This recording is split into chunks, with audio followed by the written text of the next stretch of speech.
John Hunt Morgan was a Confederate general in the American Civil War. In April 1862, he raised the 2nd Kentucky Cavalry Regiment, fought at Shiloh, and then launched a costly raid in Kentucky, which encouraged Braxton Bragg's invasion of that state. He also attacked the supply lines of General William S. Rosecrans. In July 1863, he set out on a daring 1,000-mile raid into Indiana and Ohio, taking hundreds of prisoners. But after most of his men had been intercepted by Union gunboats, Morgan surrendered at Salineville, Ohio, the northernmost point ever reached by uniformed Confederates. The legendary Morgan's Raid, which had been carried out against orders, gained no tactical advantage for the Confederacy. While the loss of his regiment proved a serious setback, Morgan escaped, but his credibility was low, and he was restricted to minor operations. He was killed at Greeneville, Tennessee in September 1864. Morgan was the brother-in-law of Confederate General A.P. Hill. Early life and career. John Hunt Morgan was born in Huntsville, Alabama, the eldest of 10 children of Calvin and Henrietta Morgan. He was an uncle of geneticist Thomas Hunt Morgan and a maternal grandson of John Wesley Hunt, an early founder of Lexington, Kentucky, and one of the first millionaires west of the Allegheny Mountains. He was also the brother-in-law of A.P. Hill and of Basil W. Duke. He was said to be a direct descendant of Revolutionary War general and hero Daniel Morgan, whose own great-grand-uncle was perhaps history's most successful privateer, Henry Morgan. Morgan's paternal grandparents were Luther and Anna Morgan. Luther Morgan had settled in Huntsville, but a downturn in the cotton economy forced him to mortgage his holdings.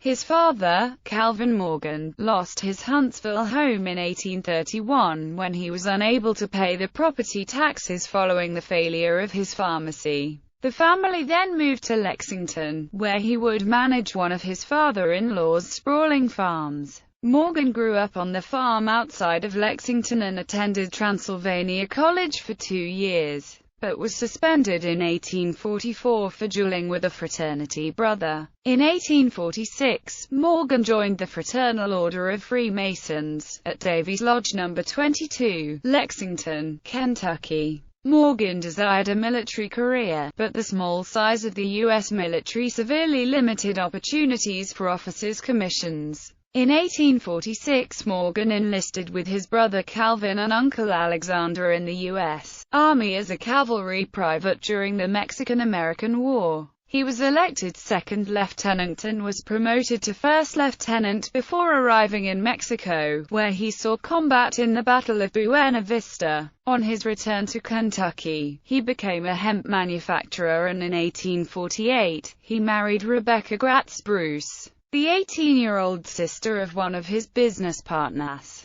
Morgan also hired out his slaves and occasionally sold them. After the death of John Wesley Hunt in 1849, his fortunes greatly improved as his mother, Henrietta, began financing his business ventures. In 1853, his wife delivered a stillborn son. She contracted septic thrombophlebitis, popularly known as milkleg, an infection of a blood clot in a vein, which eventually led to an amputation. They became increasingly emotionally distant from one another. Known as a gambler and womanizer, Morgan was also known for his generosity. Morgan remained interested in the military. He raised a militia artillery company in 1852, but it was disbanded by the state legislature 2 years later. In 1857, with the rise of sectional tensions, Morgan raised an independent infantry company known as the Lexington Rifles, and spent much of his free time drilling his men.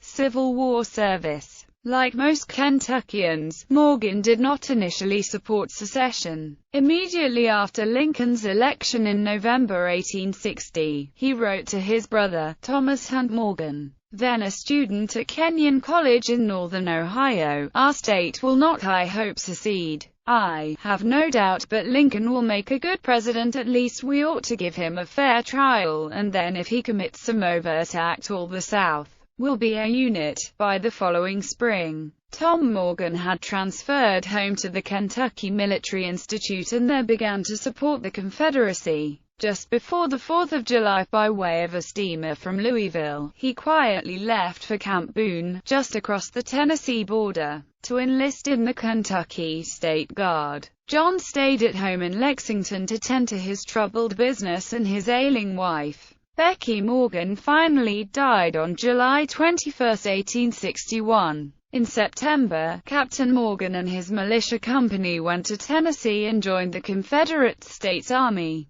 Morgan soon raised the 2nd Kentucky Cavalry Regiment and became its colonel on April 4, 1862. Morgan and his cavalrymen fought at the Battle of Shiloh in April 1862, and he soon became a symbol to secessionists in their hopes for obtaining Kentucky for the Confederacy. A Louisiana writer, Robert D. Patrick, compared Morgan to Francis Marion and wrote that a few thousands of such men as his would regain us Kentucky and Tennessee. In his first Kentucky raid, Morgan left Knoxville on July 4, 1862, with almost 900 men and in 3 weeks swept through Kentucky, deep in the rear of Major General Don Carlos Buell's army. He reported the capture of 1,200 Federal soldiers, whom he paroled, acquired several hundred horses, and destroyed massive quantities of supplies. He unnerved Kentucky's Union military government, and President Abraham Lincoln received so many frantic appeals for help that he complained that they are having a stampede in Kentucky. Historian Kenneth W. No wrote that Morgan's feat in many ways surpassed J.E.B. Stuart's celebrated ride around McClellan and the Army of the Potomac the previous spring. The success of Morgan's raid was one of the key reasons that the Confederate Heartland Offensive of Braxton Bragg and Edmund Kirkby Smith was launched later that fall. Assuming that tens of thousands of Kentuckians would enlist in the Confederate Army if they invaded the state, Morgan was promoted to brigadier general on December 11, 1862, though the promotion orders were not signed by President Davis until December 14, 1862. He received the thanks of the Confederate Congress on May 1, 1863, for his raids on the supply lines of Union Major General William S. Rosecrans in December and January, most notably his victory at the Battle of Hartsville on December 7.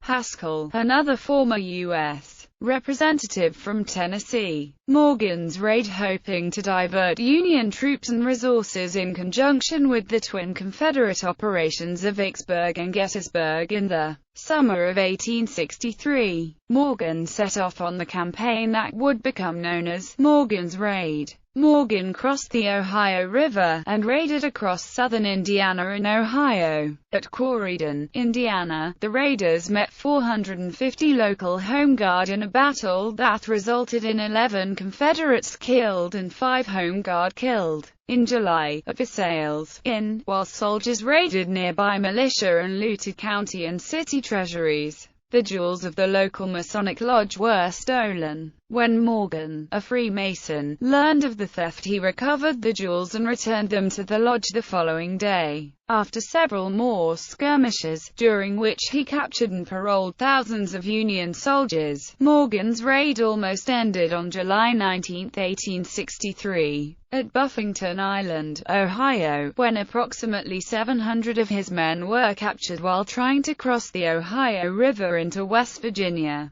Intercepted by Union gunboats, less than 200 of his men succeeded in crossing. Most of Morgan's men captured that day spent the rest of the war in the infamous Camp Douglas prisoner of war camp in Chicago, which had a very high death rate. On July 26, near Salineville, Ohio, Morgan and his exhausted, hungry and saddle-sore soldiers were finally forced to surrender. It was the farthest north that any uniformed Confederate troops would penetrate during the war. On November 27, Morgan and 6 of his officers, most notably Thomas Hines, escaped from their cells in the Ohio Penitentiary by digging a tunnel from Hines' cell into the inner yard and then ascending a wall with a rope made from bunk coverlets and a bent poker iron. Morgan and 3 of his officers, shortly after midnight, boarded a train from the nearby Columbus train station and arrived in Cincinnati that morning. Morgan and Hines jumped from the train before reaching the depot, and escaped into Kentucky by hiring a skiff to take them across the Ohio River. Through the assistance of sympathizers, they eventually made it to safety in the South.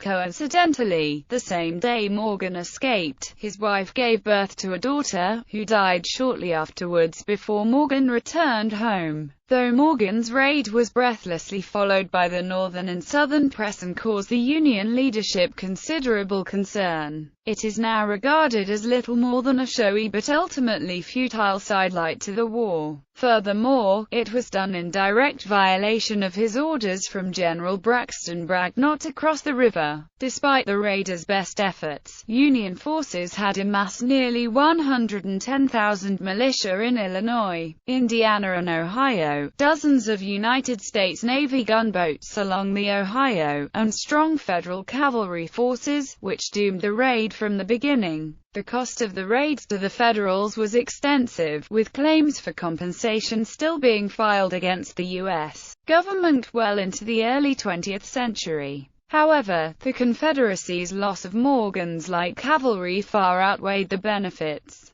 Late career and death. After his return from Ohio, Morgan returned to active duty. However, the men he was assigned were in no way comparable to those he had lost. Morgan once again began raiding into Kentucky. However, his men lacked discipline, and he was unwilling or unable to control them, leading to open pillaging along with high casualties. The raids of this season were in risky defiance of a strategic situation in the border states that had changed radically from the year before. Union military occupation of this region, long denied to major Confederate armies, had progressed to the point that even highly mobile raiders could no longer count on easily evading them. Northern public outrage at Morgan's raid across the Ohio River may well have contributed to this state of affairs. His last Kentucky raid was carried out in June 1864, the high water mark of which was the Second Battle of Cynthiana. After winning a minor victory on June 11 against an inferior infantry unit in the engagement known as the Battle of Keller's Bridge on the Licking River, near Cynthiana, Kentucky, Morgan decided to take a chance the following day on another contest against superior Union mounted forces that were known to be approaching. The result was a disaster for the Confederates, resulting in the destruction of Morgan's force as a cohesive unit,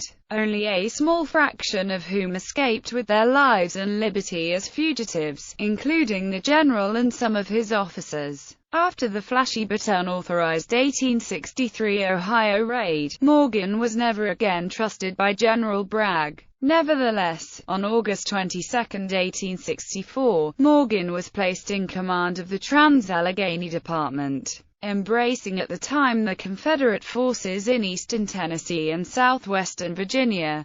Yet around this time some Confederate authorities were quietly investigating Morgan for charges of criminal banditry, likely leading to his removal from command. He began to organize a raid aimed at Knoxville, Tennessee. On September 4, 1864, he was surprised by a Union attack and was shot in the back and killed by Union cavalrymen while attempting to escape during a raid on Greenville, Tennessee. Morgan was buried in Lexington Cemetery. The burial was shortly before the birth of his second child, another daughter. Legacy: Morgan High School in McConnelsville, Ohio, near the site where Morgan crossed the Muskingum River, named their mascot the Raiders in honor of Morgan's campaign into southeast Ohio. South Ripley High School in Versailles, Indiana, the location of a skirmish with Morgan's Raiders, named their mascot the Raiders in honor of his campaign across Indiana. Hart County High School, in Munfordville, Kentucky, the site of the Battle for the Bridge, named their mascot the Raiders, in honor of Morgan's men. Also, a large mural in the town depicts Morgan. Trimble County High School, in Bedford, Kentucky, named their mascot, the Raiders, in honor of Morgan's men. The John Hunt Morgan Memorial Statue in Lexington is a tribute to him. The Hunt Morgan House, once his home, is a contributing property in a historic district in Lexington. The John Hunt Morgan Bridge on East Main Street, U.S. Route 11 in Abingdon, Virginia is named after him. The John Hunt Morgan Bridge on South Main Street, U.S. Route 27 in Cynthiana, Kentucky is named after him. The General Morgan Inn, located at the spot he was killed in Greeneville, Tennessee, is named after him. A Kentucky Army National Guard Field Artillery Battalion, the 1,623rd with headquarters in Glasgow, are known as Morgan's Men. A Merino ram at Greenfield Village is named in his likeness. A statue was erected in Pomeroy, Ohio for the effect he had on the town and its people. A statue was erected in Lexington, Kentucky.